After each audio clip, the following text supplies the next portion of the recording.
the Chairperson, Board of Governors, NIPER, Director NIPER, Professor Kiran Kalia, Professor Basu, Professor Ravi Chandran, Professor V. Nagaranjan, Shri Ashok Pathak, the Registrar, members of the Board of Governors, the Senate, faculty, the graduating students, the parents, distinguished invitees, and guests. First of all, I'm delighted to be here on the occasion of the 6th convocation of the National Institute of Pharmaceutical Education and Research, Ahmedabad. I would like to take this opportunity to congratulate each one of the students and the scholars receiving degrees and awards today, more so because you are being honored in the birth state of the father of the nation, Mahatma Gandhi. And it's apt that we are celebrating the 150th anniversary of the Mahatma this year. My congratulations also to your parents and teachers who have worked hard so that you could enjoy this day. So I think you as students need to give them a big round of applause.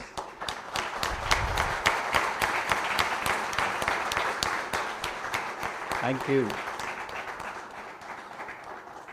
You, dear students, now belong to a fortunate few in the country who have had access to one of the best educational experiences in the country, and I cannot think of any leader or a better person to idolize than Gandhiji, whose values you should inculcate in life for service to humanity as you enter the next phase of your life, forging ahead from being a student to a young, responsible citizen on whom the future of our great nation rests.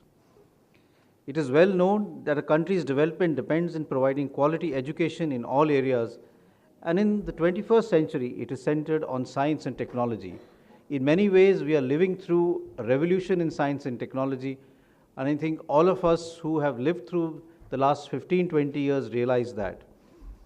Therefore, in today's address, I wish to dwell upon the current scenario in healthcare in India and the role of technology and medical education in nation building.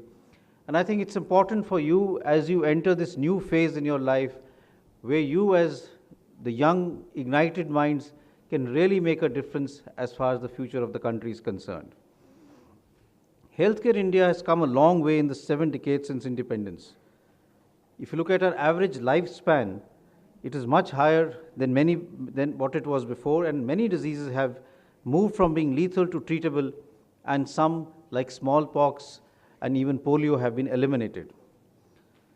From an average lifespan of less than 50 years at independence in 1947 to now, when our average lifespan is around 70 years, we have made major advances in the health sector. However, despite advances in different areas and overall growth of the Indian economy, access to quality healthcare remains challenging. India shares the global burden of disease is around 20%, and I think this is quite significant. And if you look at data, the last 2 decades have seen a marked shift. We are actually now seeing what many people call a dual disease burden, with the continuing prevalence of certain communicable diseases and a spurt and actually a dramatic increase in non-communicable diseases. While infectious diseases as a cause of death have reduced significantly in the past 20 years, we are still struggling with some unfinished burden of them. Unfortunately, because of infectious diseases like tuberculosis, diarrhea, and respiratory infections, we still have a huge burden, and these diseases are associated with poverty. Their burden continues to be heavy, especially in the marginalized population of our country. In effect, India is ranked the highest among the top 30 countries as far as tuberculosis disease burden is concerned. And in 2018, India alone had 2.74 million new cases of tuberculosis. 23% of all TB cases in the world occur in India. It is estimated that 1 person dies every 2 minutes due to TB in our country, and we have the second highest multi-drug resistant burden of tuberculosis in the world. It's because of this that our Prime Minister has given the call to eliminate tuberculosis from 2025. And I think this is a big challenge, and this is something that the challenge has actually been thrown to young scientists like you as to see what can we do to eliminate tuberculosis and the burden that it causes both in the lower socioeconomic status and across the country by 2025. We're also seeing a lot of newer diseases which are emerging. If you remember, about 15 years ago, we had this huge concern of H5N1, which is known as bird flu. We had a pandemic of H1N1. We had Ebola, and we had one case of Ebola in our country. We have Zika virus currently. There was an outbreak in Kerala some time back of the Nipah virus, and we have a MERS coronavirus in Middle East also. So we have a lot of new diseases which are emerging, and this is a challenge in our country as to how do we diagnose and manage them at an early stage. A lot of good work was done as far as the Nipah virus was concerned. It was contained, it was identified as the virus was identified from the bats, and even the overall genetic analysis and the genome was actually extracted as far as the virus was concerned, and it was found that it is actually linked to the virus from Bangladesh. So a lot of work is being done, but we need to do much more. Along with this, we have an increasing burden of non-communicable diseases. Non-communicable diseases account for almost 60% or 63% of deaths in India in 2016, according to the WHO. And the bulk of these diseases were cardiovascular diseases like heart disease and stroke, and chronic respiratory diseases like COPD and asthma.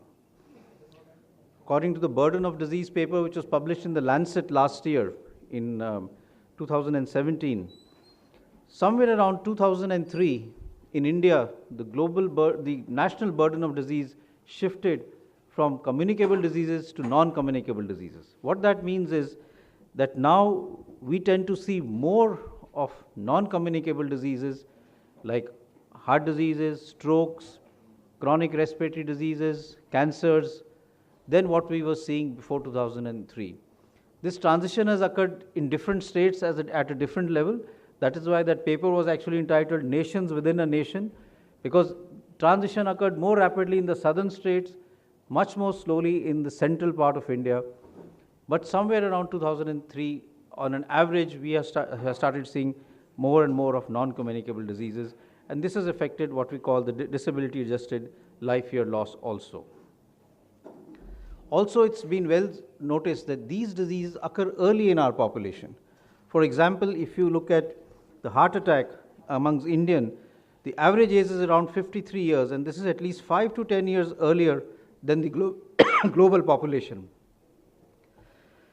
There is also a steep rise in other diseases like hypertension, diabetes, exposure to ambient and household air pollution.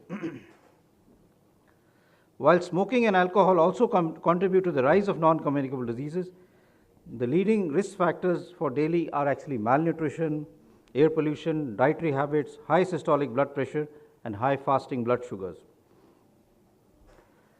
India is actually known as the diabetic capital of the world, and we have over 69 million people with diabetes in India currently. We have more than 1 million smoking-related deaths that occur annually. It's important to realize that many of the diseases, including cancers, are actually preventable. These are what we call lifestyle-related diseases. About a week or 10 days ago, I was giving a talk in DRDO, and one of the persons there asked me that why has this happened? Why are we seeing so much of diabetes, hypertension? This was not there before.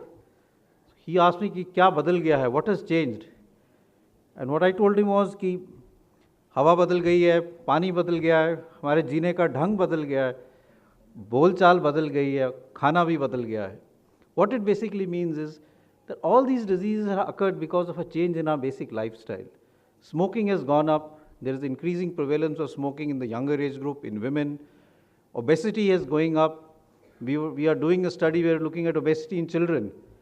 And we find there is increasing overweight and obesity in young children. And the paradoxical thing is that when we started this study and we started looking at schools, the first few days we went to the government school. And I must tell you that we just got 1 or 2 students who were obese. And I was very worried that how will we finish this study. The next day we went to a private school. And in one day we got 300 children. So that itself became a study. That in our country there's a huge shift based on socioeconomic status as far as overweight is concerned. And that's because students in that category spend more time on computers, going to coaching classes, less time playing outside, And that is why a lot of these lifestyle-related diseases have started becoming more and more common in our country. Therefore, in this current era of lifestyle-related diseases, preventive health becomes very important if we as a nation are going to tackle these lifelong diseases. Lifestyle diseases are lifelong diseases. If you have hypertension, if you have diabetes, it's not like dengue that you take treatment and you're finished. The disease will be with you throughout life. You will need antihypertensive drugs or anti-diabetic treatment throughout your life. Therefore, it's important for us to inculcate habits which are good, and this is what we had in the previous generation. Our generation and subsequent generations actually lost these habits, and that has led to a huge burden of diseases which are actually lifestyle-related diseases. This is a big challenge as far as India's healthcare structure is concerned, because India's existing healthcare infrastructure is inadequate to meet the needs of the population. Access to healthcare depends on many factors, including affordability, acceptability, awareness, availability, and quality of care. While primary care is provided mainly by the government, but the fact remains that almost 70 to 80% of consultations for a symptom or health issue is in the private sector. The central and state government regularly updates their healthcare schemes in order to offer universal health services to all, such as free treatment as well as an essential and improved drugs at government hospitals. However, most hospitals are understaffed, underfinanced, and this forces patients to visit the private medical practitioner's hospital, which leads to an increasing out-of-pocket expenditure. India actually lives in villages, and this is what was even said by Mahatma Gandhi many decades ago. And even today, the population data agrees with this statement. Majority of our Indian population continue to live in villages, although there is a migration which is occurring from rural to urban area, but almost 68% of India continues to be in rural area. And in this part of our country, the infrastructure as far as health is concerned still needs to be improved dramatically. This includes a lack of awareness, screening, diagnosing, the lack of trained surgeons, and affordable technologies. Focus on adding healthcare infrastructure, treatment, and affordable drugs to increase accessibility and decrease public expenditure in rural areas and semi-urban areas is the need of the hour. Even if you look at indoor air pollution, another important issue, 65% of Indian population still use biomass as a mean of cooking. What does that mean? Use wood, cow dung, and dried leaves to cook and keep the house warm. This is associated with significant indoor air pollution because the cooking that is done inside the kitchen is in a poorly ventilated area, and this leads to increasing respiratory and other diseases, not only in the young lady who's cooking, but at times in the child or the newborn child who's also playing or sitting there with the mother while she is cooking. And although a lot of push has been done by the government, by the Ujjwala Ujjwala program to get LPG into villages, I think we need to do a lot in terms of educating the rural masses as to the health effects of using biomass or trying to provide better alternatives, because unless we focus on that, we will continue to have increasing burden of non-communicable diseases. Therefore, an integrated approach is required to bring together all stakeholders in health sector to collectively address the challenges at all stages: prevention, diagnosis, and treatment.